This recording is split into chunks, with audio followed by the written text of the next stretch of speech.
Alright, let's be honest. I don't need to introduce Epic Games to anyone, right? You know, that's the studio behind Fortnite, one of the most popular games in history. But that's just the tip of the iceberg. They are also the masterminds behind Unreal Engine, the game engine that powers thousands of our favorite titles. But here is the twist. Epic's story goes way back before the billion-dollar blockbusters and industry-shaking game engines. Back then, they weren't even called Epic Games. They were Epic Mega Games. Yeah, the mega is a bit too much, but who can blame them? Before they became industry giants, they were making fun little gems like Jazz Jackrabbit, which was about a hyperactive green rabbit with a gun. Yeah, the 90s had some cool games. And there was also Firefight in 96, which was a fun little top-down shooter. But then, in 98, they hit the big time and secured their place in gaming history with Unreal. Now this was the very first game to use the Unreal Engine, and it wasn't just groundbreaking, it was unreal, pun intended. It started the whole Unreal series, which eventually morphed into the legendary Unreal Tournament franchise. Technology-wise, it was way ahead of its time. It was one of the first games to feature dynamic lighting, which made the environments feel truly alive. In addition, even though most games still relied on cutscenes around that time, Unreal just ditched them entirely. Now that was a bold move. When it was finally released, players went crazy for it, and it sold really well. But 98 was a massive year for gaming. I mean, we had the new Zelda game, Half-Life, Metal Gear Solid, all dropping in the same year. So unfortunately, Unreal couldn't win any Game of the Year awards, even though it was nominated multiple times. But still, Unreal managed to sell 1.5 million copies by 2002, which honestly is pretty amazing. And here's the best part. Unreal still has a passionate fanbase even today. There is a community named Old Unreal who keep the game alive with patches and make it look awesome on modern PCs. Alright, I'm gonna stop yapping about history and let's have a look at Unreal. Unreal doesn't waste time on boring intro cutscenes or exposition dumps. We just wake up in a prison cell and it seems like something has gone horribly wrong, cause this place is in ruins, alarms blaring, shattered debris, and dead bodies everywhere. We have a quick look around and the first thing we find is a translator, which means we will have to piece the story together through notes and journals. Cool, I love that. No cutscenes. It soon turns out that we are on a spaceship that was headed to a prison moon, but only until we crash landed on this uncharted planet. Ah, great. Just when I started to enjoy my stay. 5 minutes in, but I can already tell. This game is gonna be a crazy ride. Just take this atmosphere in for a second. Flickering lights, ambient screams, and our character's heartbeat. Dude, is this a horror game or something? When we finally make our way out of the ship, we see the planet of Napali for the first time. And wow, this place is beautiful. Lush waterfalls, massive rock formations, and it feels almost too peaceful. But only until we realize that this place is not exactly the safest vacation spot. The guards who survived the crash were executed by the Scar, an aggressive alien race who make it clear that we are not exactly welcome on this planet. Soon we find the entrance to the Scar mines, and it looks like these guys are really into mining these strange blue crystals. And trust me, their tech is no joke. Force fields, automated defense systems. Oh yeah, and the biggest jump scare in the game also happens here.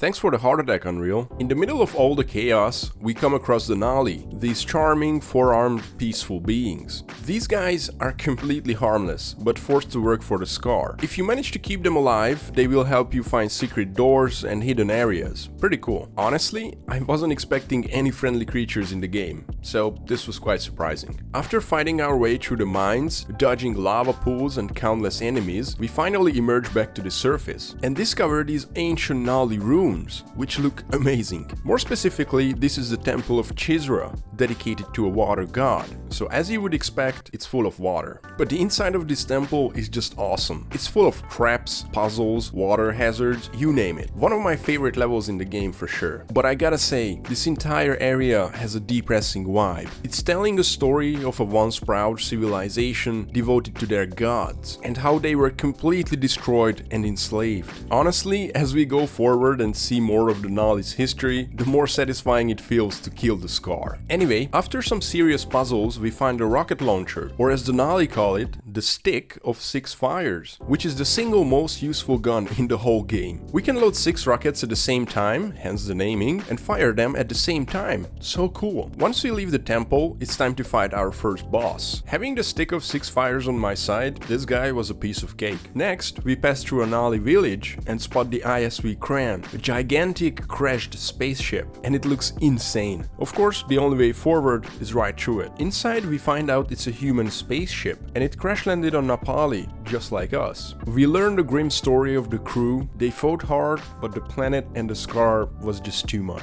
Exploring these eerie, damaged holes with the remnants of human technology really hits home. It seems like even advanced human tech was not enough to deal with the scar. Once we make it out of the ship, we see our next destination, the Sunspire. Honestly, the way into the tower just simply blew my mind. The red moon in the background, the deep cliff and the lava beneath is so intimidating, and it makes you feel so tiny. But trust me, once you get inside, it's one of the most cruel levels in the game. The Sunspire is full of twists, dark corridors, and these annoying little pieces of... Finding your way up is a brutal challenge, but we eventually get there. Climbing the Sunspire allows us to reach Napali Haven. Now this area stands out. A Nali village that seems almost peaceful. It's a glimmer of hope. A place that actually feels lived in. Unlike the dark mines or the abandoned temples, I felt like we were seeing what Napali could have been before the invasion. But unfortunately, we can't stay forever. Our next major stop is Nali Castle. This is a huge stone fortress with towering walls, secret chambers and dark holes. It's an awesome setting, and you know me,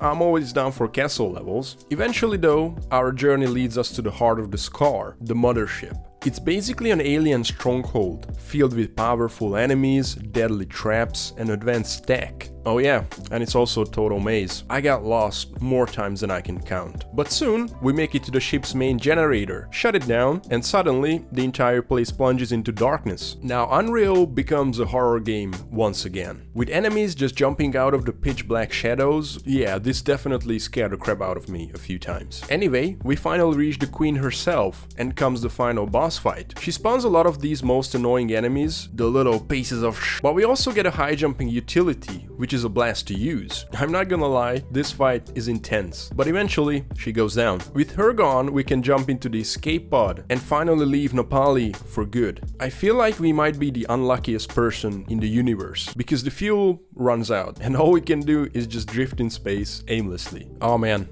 How ironic. We started out as a prisoner, and here we are ending as a prisoner once more, but this time trapped inside a pod. And ladies and gentlemen, that's the end of Unreal. A journey through a stunning, hostile, and beautifully crafted alien world. And now the usual question, what do I think? Okay, let's be real for a second. This was supposed to be an Unreal joke, by the way. I'm a bit torn when it comes to Unreal. Let me explain. First off, Unreal is an absolute legend in gaming history. This was the game that gave us the Unreal Engine, which would eventually go on to power just about every other game that we love today. And honestly, to use the most cliché line ever, Unreal was way ahead of its time. The atmosphere this game managed to build back in '98 still puts some of today's games to shame. Every level makes you feel like you were actually there, trekking across an alien planet that's as beautiful as it is hostile. And you can thank Unreal's technological wonders for that. Dynamic lighting that's used for flickering torches that really makes you feel the danger lurking in the shadows. Gorgeous skyboxes that make you just want to stand still and stare for a second. Even friendly NPCs, which at the time were pretty groundbreaking. All this tech magic makes Unreal's world truly come alive. Now let's talk combat. I gotta admit, the weapons and gunplay, chef's kiss. Balanced, satisfying, and let's be real, nothing is more fun than unloading a stick of 6 fires, yeah that's the rocket launcher, to a bunch of scars. And the utilities like flares, flashlights, shields, super handy. It all feels like it has a purpose, rather than just a bunch of random items. And the soundtrack, oh man, it's more than just the background music. It's the soul of the game. Just listen.